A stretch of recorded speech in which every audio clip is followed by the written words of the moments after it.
xulka qaranka Argentina ayaa iska xaadiriyay wareegga 16 ee koobka adduunka kadib markii ay garaaceen xulka Poland kulankii ugu dambeeyay wareegga guruubyada ee koobka adduunka.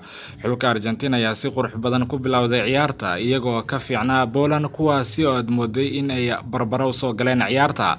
Saaxiibada Lionel Messi ayaa wax walba ka sameystay xulka Poland kuwaasi oo madaxa kor u qaadi waayay isla markaana wax fursad sameyn waayay intii ay socotay ciyaarta.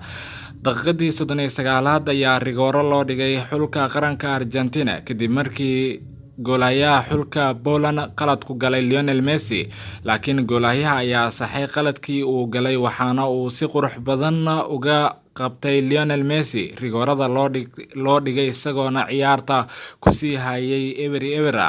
waxaa barbaro eber ku dhamaatay qaybtii hore ciyaarta oo uu xulka Argentina ahaa xul ka fiican Poland isla markaana u qalmay in uu gool dhaliyo ciyaarta.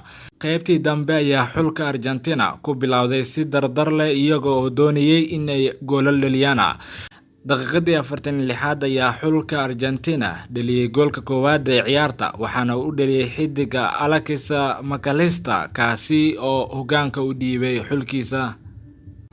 ciyaarta ayaa u muuqatay mid furantay iyaga oo Poland daafaca ka soo baxay isla markaasna ay bilaabeen in ay raadiyaan goolka barbaraha ciyaarta. Argentina ayaa dhankeeda sii waday fursadaha ay sameysay iyaga oo doonayay in ay dhaliyaan goolal kale. daqiiqadii 67aad ayaa Argentina dhalisay goolka labaad waxaana u dhaliyay xidiga Julian Alvarez kaasi oo ciyaarta ka dhigay 2-0 oo Argentina ku hogaamisay ciyaarta. xulka Argentina ayaa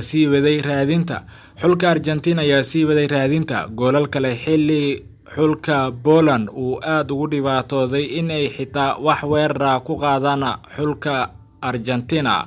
waxaa sidaasi ku dhamaatay ciyaarta oo xulka Argentina iska xaadiriyay wareegga guruubyada koobka adduunka xilli Poland sidoo kale iska xaadirsay wareegga 16 ee koobka adduunka.